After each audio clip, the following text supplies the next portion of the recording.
Test me, test me. I think that's on. Thank you.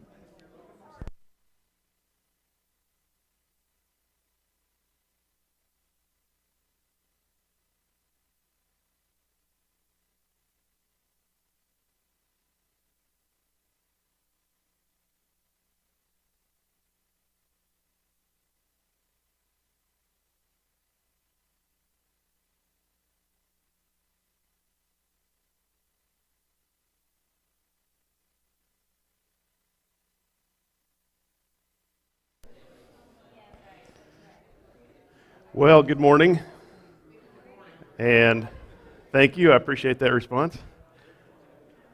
Welcome to Sunday School. We've got some handouts coming around, and those are available online as well if you're watching from home. If anybody doesn't have a handout by the time our hander-outer gets around, give me a holler. Believe it or not, this is our third week in Joshua chapter 6. And I do plan to wrap it up today.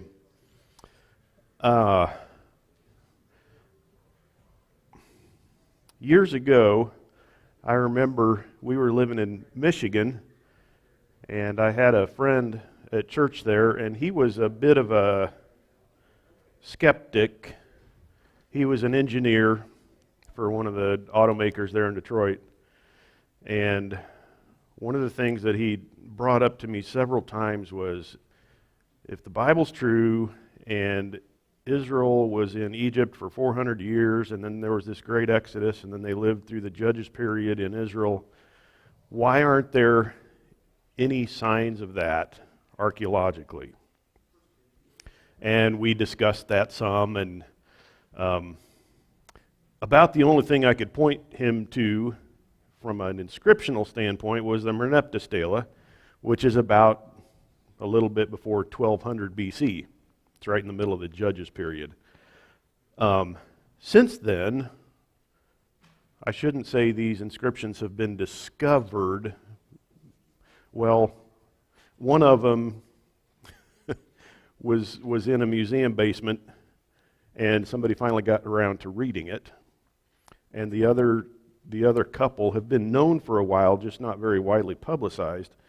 I referred to both of these, all three of these, last week, and I figured, Kris, if you're ever going to spend a little bit of time on this and explain it to folks, now's probably the time. So I won't take very long, but I do want to actually show you a few pictures. I'll start with this timeline, which is on your handout as well. The latest and longest known inscription that mentions Israel is the Merneptah Stela. That's at the bottom. It's named after Pharaoh Merneptah, who was a king of the 19th dynasty. And then we'll go back in time to the mid to early part of the 14th century with the Shasu of Yahweh inscription. There's actually a later copy of that as well by another king, but I'm not going to look at that with you. And then even earlier, another inscription that mentions Israel from right about the time of Joshua and the conquest of Jericho.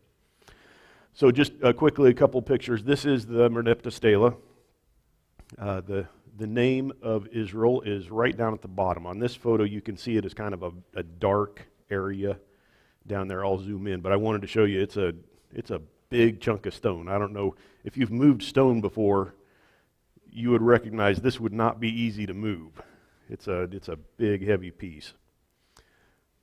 This was discovered in the late 1800s by Flinders Petrie, the Egyptologist, and he considered it the most significant thing that he ever uncovered in his life. And here I'll zoom in on the actual name, Israel. It's in Egyptian hieroglyphs, which for the most part I can't read, but I've got a translation for you there. Merneptah is bragging on this stone in this line that he has destroyed Israel. And of course he has to mention the name Israel in order to make that brag. Israel is waste and his seed is not, or is no longer. So he's saying, I've destroyed them, and either I also destroyed his grain supply, or he has no descendants left even. Seed can be taken in either way, just like it can in English. I think it's probably the latter. I've wiped out all of his descendants as well. Obviously, the brag is just a brag. It's not true. The Egyptian pharaohs did that kind of hyperbole overstatement all the time. Again, this one is dated to right around 1210 BC. And so that's in the middle to late part of the period of the Judges from the biblical side of things. I'll move on. The second one is the Shasu of Yahweh inscription. This is much further south, upstream on the Nile, at a place called Soleb. If you have a little money and a little time, you can actually go visit this place and take your own photograph of this inscription. I realize it's fragmentary and difficult to see the signs anyway, so I've got a little overlay for that. If I can click it. The top word, which is in blue, is the word shasu, and that's a term that the Egyptians used for people that were nomadic or desert tribe, Bedouin type people. They referred to all of them as shasu. A bunch of different shasu tribes were known to them, and this particular one they identified as the Shasu of Yahweh. And Egyptologists are essentially all in agreement that it's the divine name that Israel used for their God. The Tetragrammaton, it has 4 letters in it in Hebrew. God's name. So most Egyptologists and biblical historians consider this to be an early reference to what became Israel. They're not named here as Israel, but they're given another name, and there's no other people group that we know of that ever worshipped this God called Yahweh. So that's the second one, 14th century BC, so that's the 1300s BC. And then the last one here is the Berlin pedestal relief. It's got the museum number 21687 to identify it because it didn't have any other name when they discovered it. It was acquired by the Berlin Museum around 1900, in the single digits, the aughts, from a dealer in Cairo, and they thought, hey, that's cool, and they read the first 2, which are Ashkelon and Canaan. Okay, so each of these names is in a name ring that's topped by a head and upper torso and arms behind the back, tied painfully at the elbows, and then there's a rope connecting their necks. So this is part of a much larger scene that shows a whole bunch of people that the Egyptians said, these are people that we have defeated, that they're now slaves to us. They do this all the time. It's a very common way for Egyptians to brag about people they've defeated.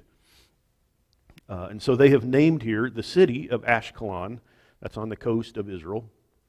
They have named the people group of Canaan. That's not a city, that's a region.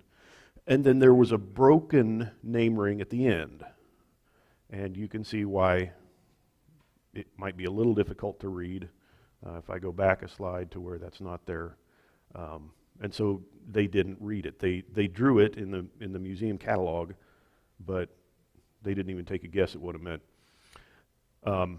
And more recently, sorry, I don't have a date, maybe in the 80s, the first guy to actually try reading it, and there have been a couple that have gone back since then, and there's really good evidence, I think, that this is the name Israel. Egyptian language is not like English. You can spell things 100 different ways. You can use the same sign to represent a single letter or not a letter at all, just a determinative, like the next word is going to be people, or the next word is going to be a city, or the next word is going to, there's those kinds of things. And there are also signs that are used for syllables, which would be multiple letters in an alphabetic language like English. So there's a lot of flexibility in how they spell things, but this is the name Israel. Even though it's broken, the signs can all be reconstructed. There's enough of each one left that you can tell what was there.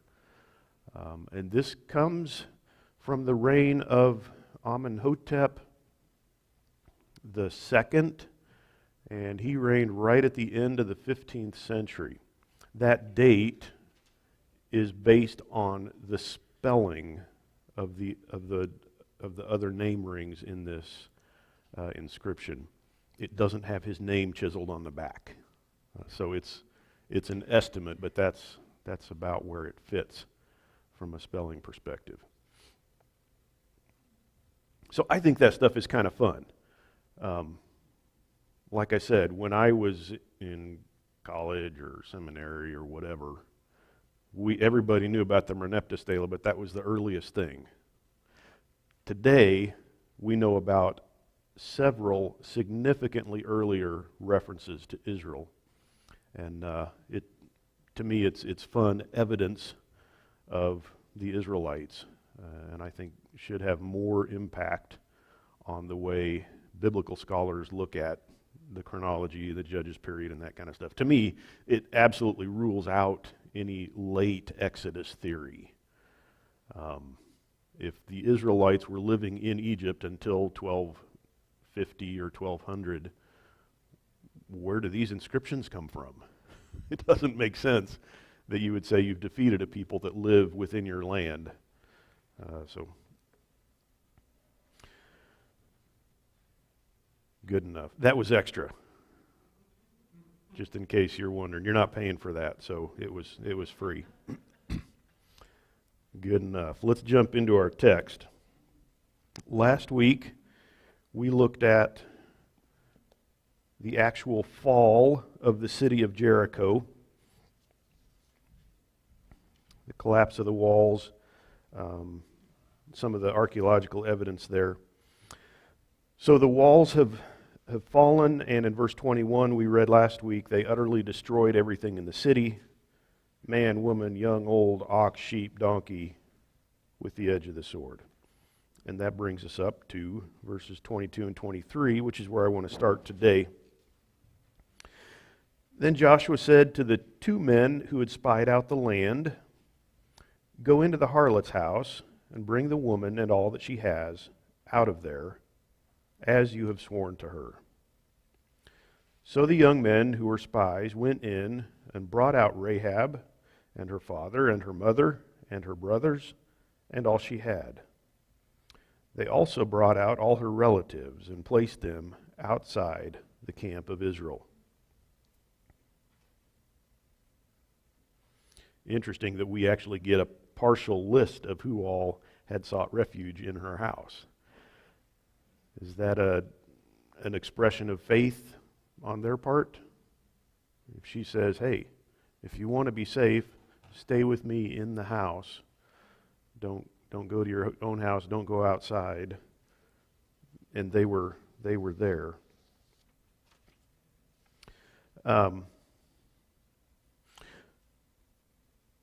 Why is it, do you think, that the two spies were given this task? Isn't that interesting? Why not just a random group of rangers? Okay, they had made the promise. They knew her. Yeah. They would recognize this woman, right? She would recognize them. Yeah. You guys are getting all the ideas that I thought of, too. That means you're thinking. Although, I understand the skepticism. It's not misplaced. Yeah. It would have been weird for her if walls collapse, everybody outside the house is being killed, and then knock, knock, knock, look out through the peephole. I don't know that guy. They're going to kill us next. I mean, how does she know? But when she sees familiar faces, she knows it's okay. These are the guys. Yeah.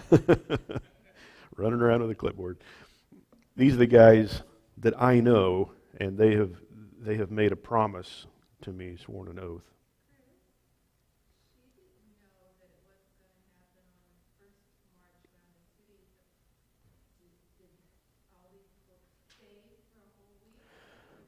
Yeah. Yeah. Yeah, that's a great question. And I would answer that she had to have kept them there for the 7 days. Yeah, she didn't know. I don't well, until God's statement on the seventh day. I don't think the Israelites really knew either.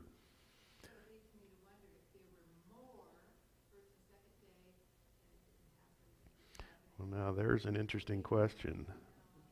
Uh, yeah, forget this. Well, we've all been through this whole being sequestered thing, right? I'm going to Walmart. You can stay here if you want. I'm out. Yeah, it may very well be that they. Also interesting. I know it said the cord that she put out her window and whatever, but there wasn't a cord hanging out of every window on the wall. Uh-huh. Uh-huh. Yeah. Yeah. Now we're getting into the area of speculation, but what if her neighbors had also thrown out red cords? Well, what would motivate them to do that? She'd have to have told them, and they'd have to believe. To me, it would have been kind of an expression of faith if they had, but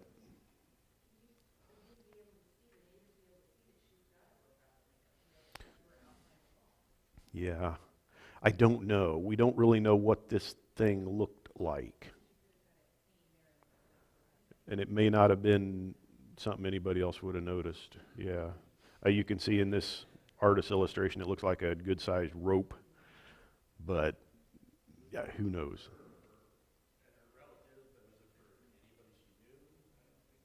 The offer was for anybody in her house. And it's interesting, father and mother and brothers specifically named here.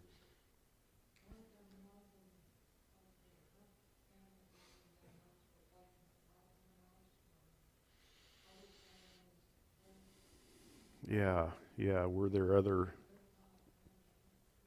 Where exactly did the cracks appear when everything else fell? I would love to know, Neva. Walk around. I wouldn't have wanted to have been there at that time, but there's parts of that would be fascinating, I think. John Garstang's excavations here. No, sorry, it was even earlier than that. Sellen and Watzinger. On the northern end of the city, they found some wall that had not collapsed, and even some house built next to it. Obviously not a whole standing house. No house survives for 3,500 years. But significantly more foundation stuff there than anywhere else around. And some folks have speculated perhaps that was where her house was located. Who knows? You wouldn't expect to find a remnant like that, but there it is. Why were they placed outside the camp? Sure, unclean. Uh-huh. I mean, we're right in the middle of conflict. Are we going to just stop everything and deal with this people group? They're Gentiles, Canaanites. May very well have needed to address some things with them. We know about Rahab and her faith. Are the rest of you really in on this? Are you willing to become part of us, worship our God, become Jewish people? If you are, there's some things we need to do.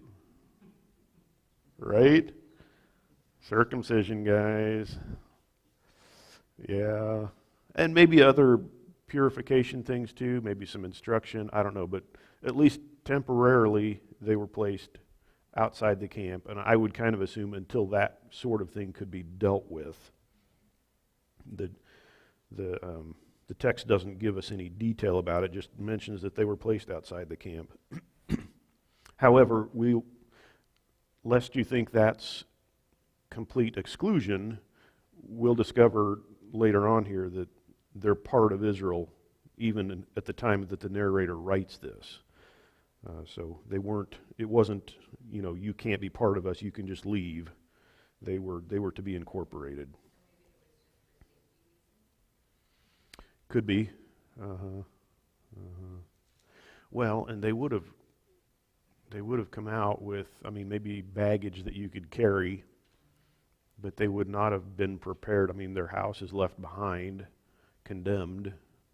They don't have a tent or, the other normal stuff to live with or in. No animals or, livestock or anything like that. So some kind of provision. They're going to have to be processed somehow. Verse 24. They burned the city with fire and all that was in it. Only the silver and gold and articles of bronze and iron they put into the treasury of the house of the Lord. However, Rahab the harlot and her father's household and all she had, Joshua spared. And she has lived in the midst of Israel to this day, for she hid the messengers whom Joshua sent to spy out Jericho.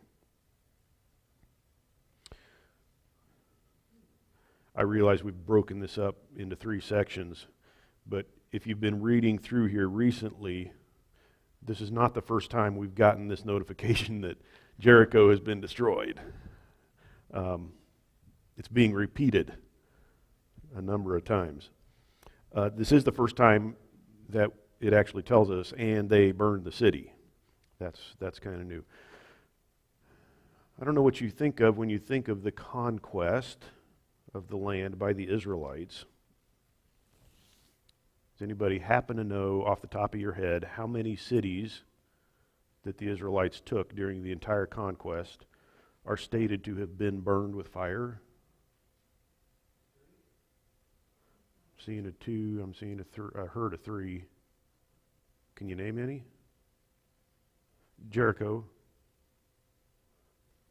Bible trivia time. I was burned with fire. One more, Hatzor, clear up in the north, which was a massive Canaanite city, the largest city in the entire land. Those are the only 3. Hatzor, Hazor. We run into it in the book of Judges, Sisera, Gideon, and Barak, or Barak if you prefer to distinguish him from the former president. Well, here, I was going to read you a verse. God promised to give the Israelites, this is coming out of Deuteronomy 6, verse 10. He promised to give them great and splendid cities, which you did not build, and houses full of all good things, which you did not fill, and hewn cisterns, which you did not dig, and vineyards and olive trees, which you did not plant. That was how it normally went during the conquest. They didn't trash everything that they came across. They didn't burn every city and destroy all the cropland and stuff. Normally, they kept those things. But we do have these 3 exceptions, Jericho, Ai, and Hatzor, that are specifically stated to have been destroyed. Why do you find that so interesting, Kris? Well, I'm glad you asked. Destruction is what appears in the archaeological record. Archaeologists love big destructions because it leaves a lot of stuff for them to uncover.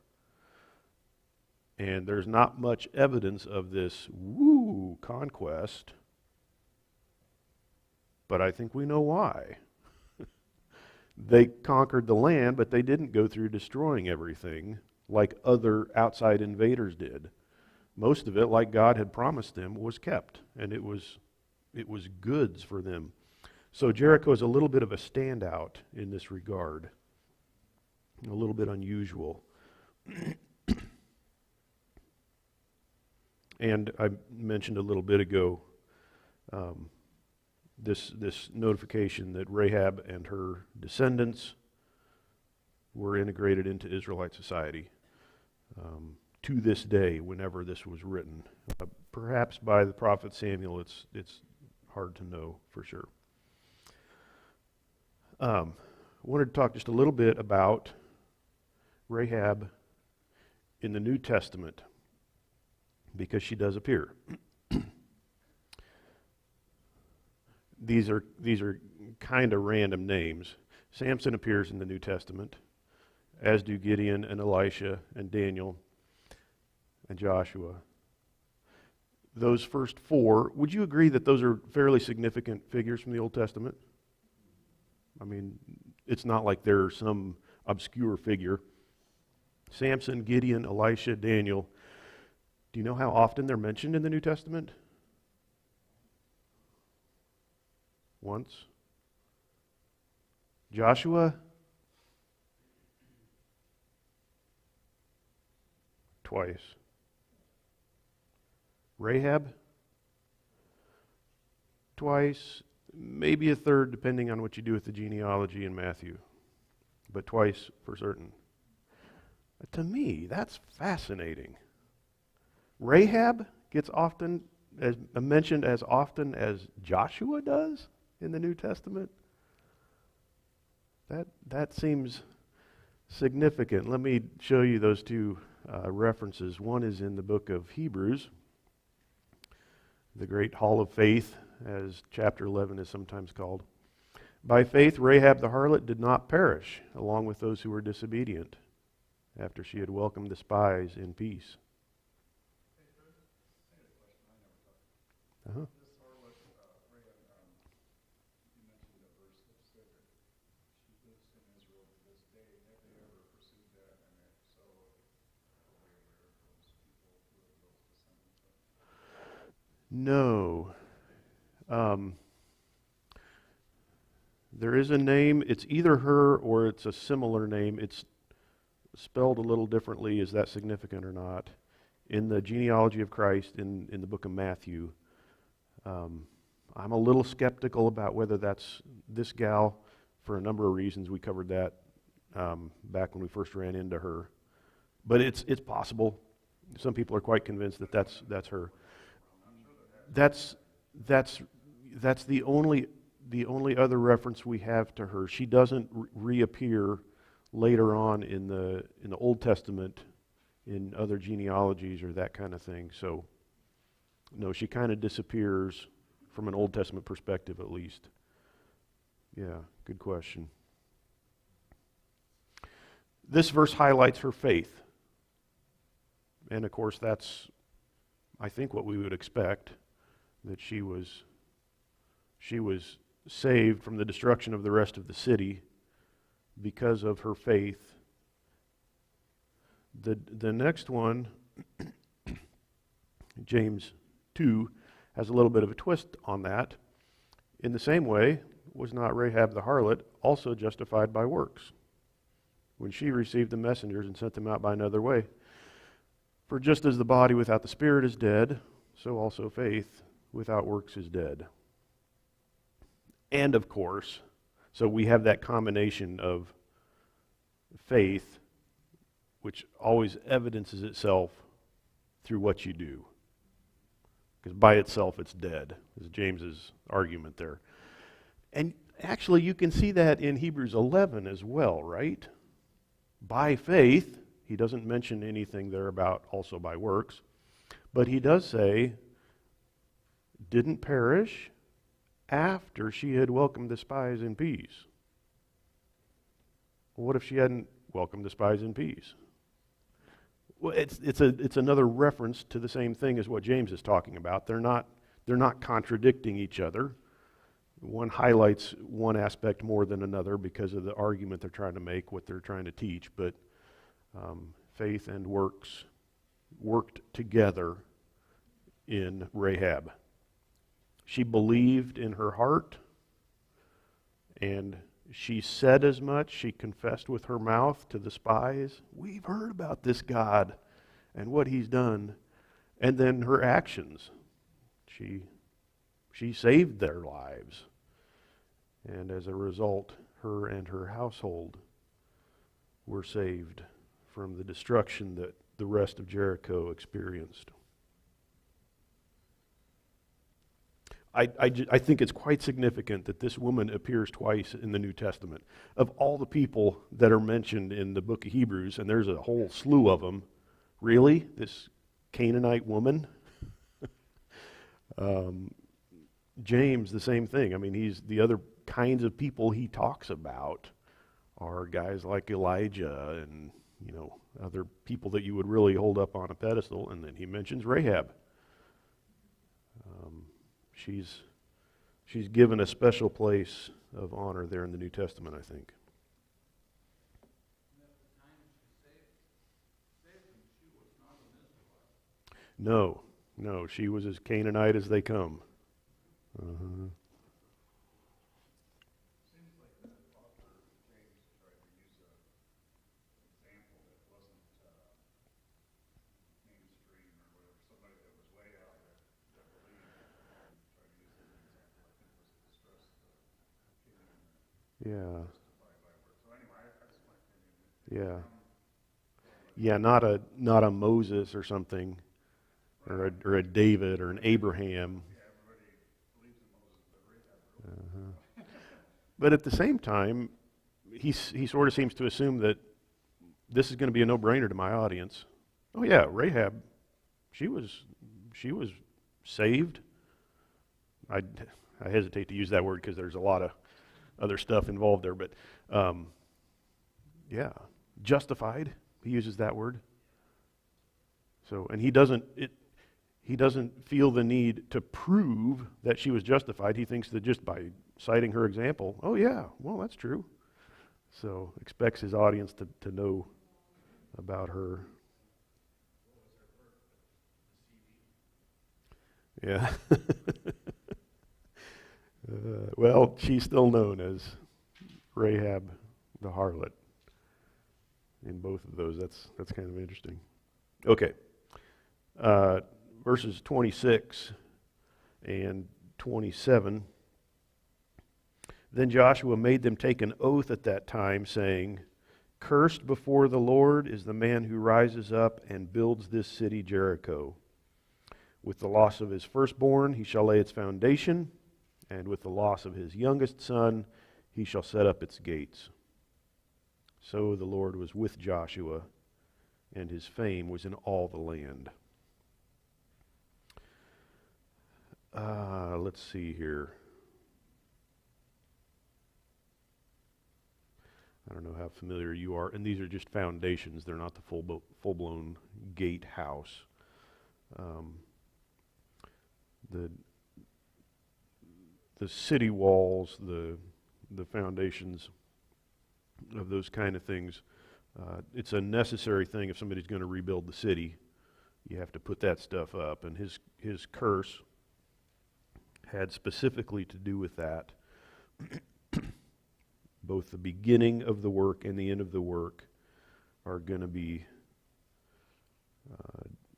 marked by death and loss, specifically of family. Oh, good. I have a little bit of time left. What became of Jericho after the time of Joshua? And I am getting to this curse here. We have scattered references to Jericho after its destruction here at the hands of Joshua and the Israelites and God, of course. The first one comes in Judges chapter 3. The Moabite king Eglon inhabited this city for a brief time in the 14th century.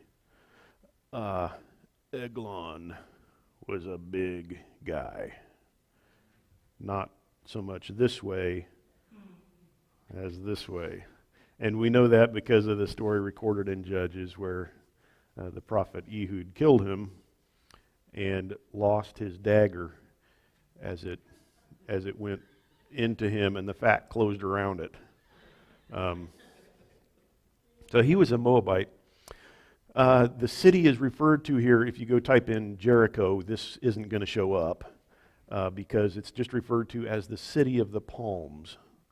But we have several other places in the Old Testament where the city of the palms, which is Jericho, so it's identified that way for us. So we know that it's Jericho, and geographically that makes a lot of sense too. That's a key city if you were coming over from Moab and wanting to begin expansion up into the hills. Jericho would be the place. Just briefly here, John Garstang found a building. It's like a palace, and it's on the mound. It's later than the other stuff that was left there. Some imported pottery, a clay tablet that was inscribed, some of the things that they found there. And a few folks have suggested this, and it's not associated with a town. It's not part of the town was not rebuilt at this point. You just have this palace-type building setting there. You can see it in the foundations of it in that black and white photo. A few folks have suggested that this may have been the palace that Eglon put up there. If that's the case, it's one of only a handful of actual buildings that you can say, this is that. This is the building that we can associate with that story. We have probably less than a dozen of those in the ancient land of Israel, but this could be one of them. A second one, by the way, if you're trying to fill out the backside of your handout, the answers are up here.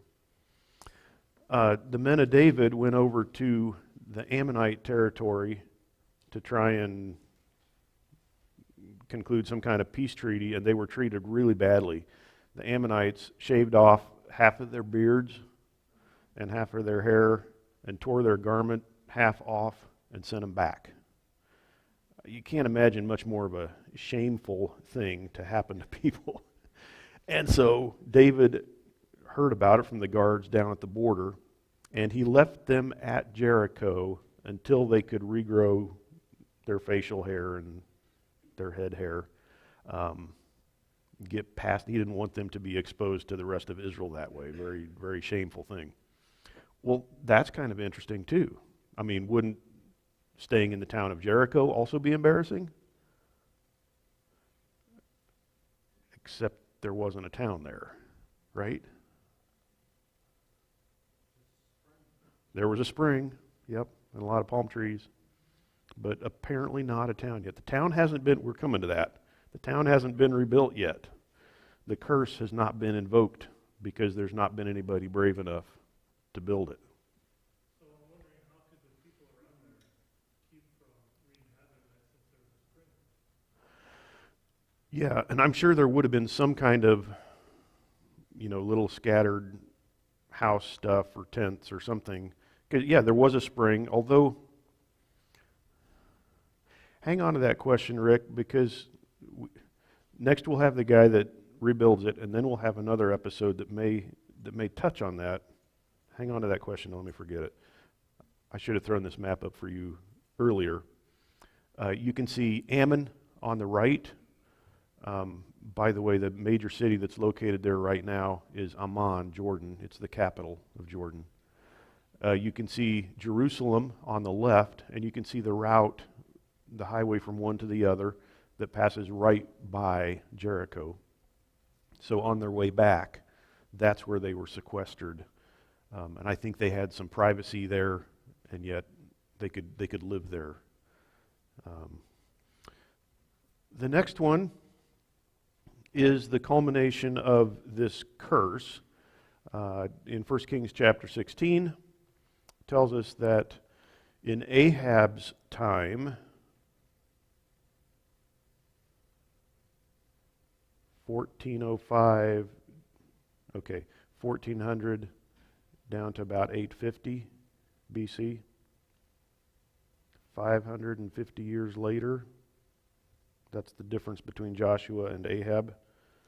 So almost a half a millennium, more than a half a millennium later, in Ahab's time, Hiel of Bethel rebuilt Jericho. He laid its foundations at the cost of his firstborn son, Abiram, and he set up its gates at the cost of the youngest son, Segub, in accordance with the word of the Lord spoken by Joshua, the son of Nun.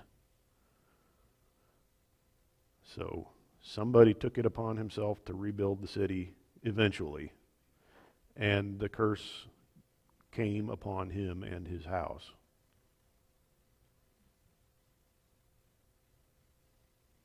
But he rebuilt it.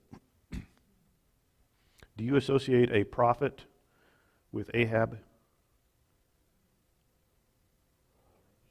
Yes. Elijah, followed by Elisha. They overlapped. So Elisha is our next guy.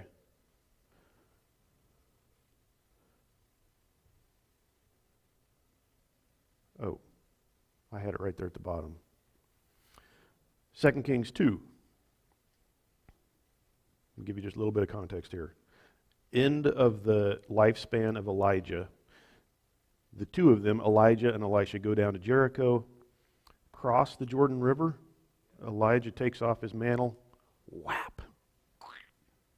And they cross over. They're on the other side. The chariot of fire comes down and takes up Elijah. Elisha is left, but with the mantle. So he turns around, whap. The Jordan splits and he crosses over. And he stops at Jericho, which is a newly founded town at this point. And some of the guys that are there say, hey, you don't want to drink the water out of this spring. It's bitter and nasty. And so Elisha says, bring me a jar of salt. And they do. And he pours it in the spring, and the water becomes sweet and is healed, if you will, from there on out. Kind of interesting. Was the spring cursed, and did it become bitter at the time of Joshua? And then was a bad spring up until Elisha healed it? No evidence of that here in the book of Joshua, but working backward, you got to wonder, is that the case? And maybe that is part of the reason why people didn't really want to live there, if the water source was bad.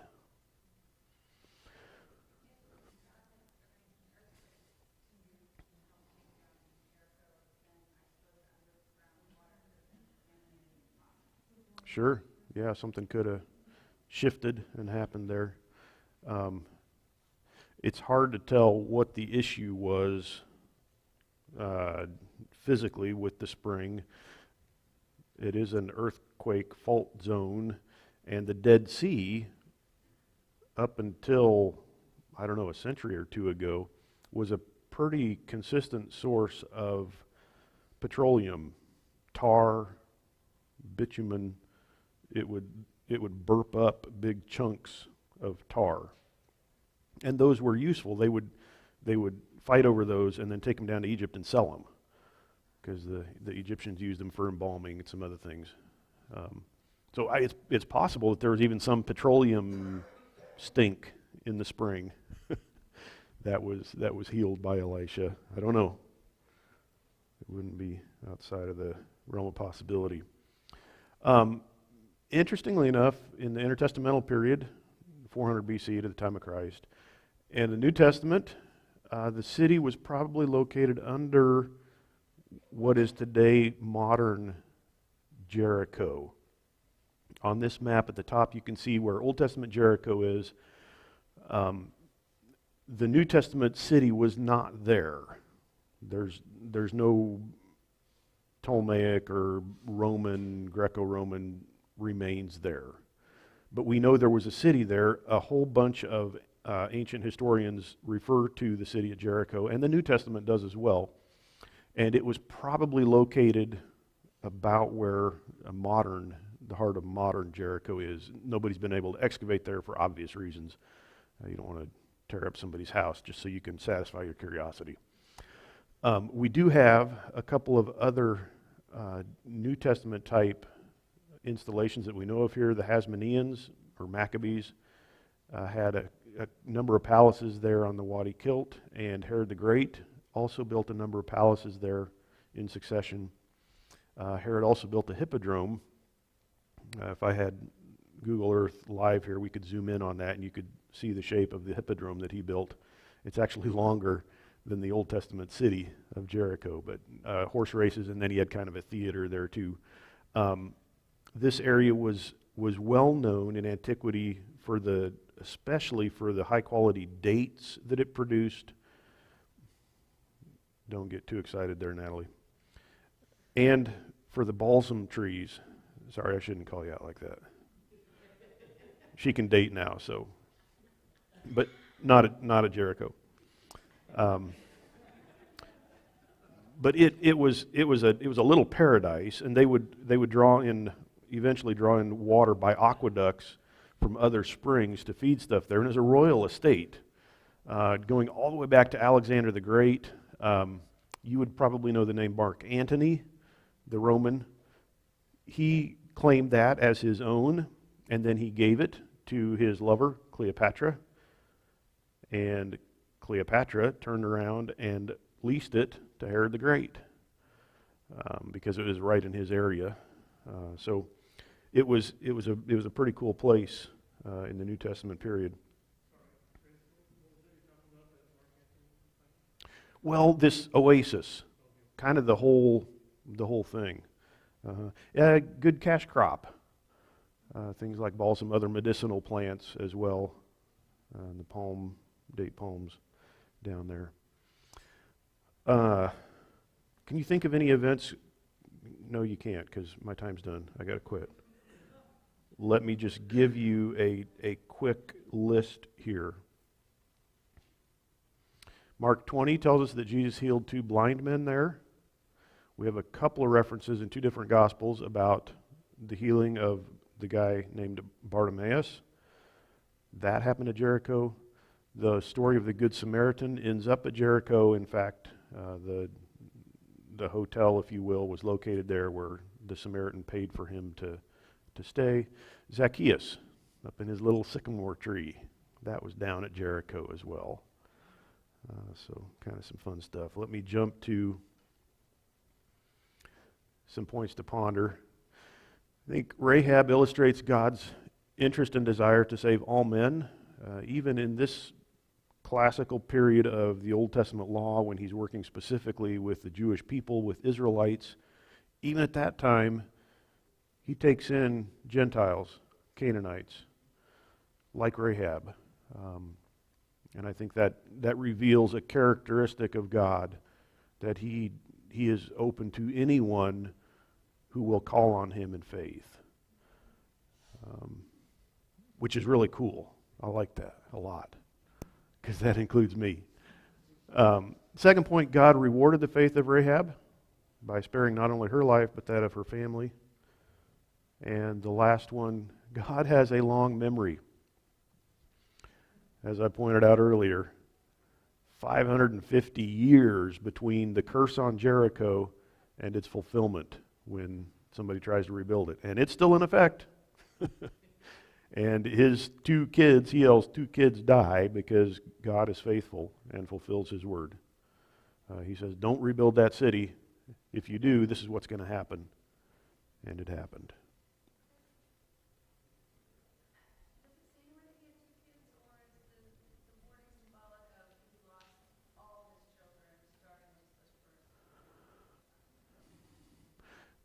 My intuition would be to take it as first and last, and perhaps some kids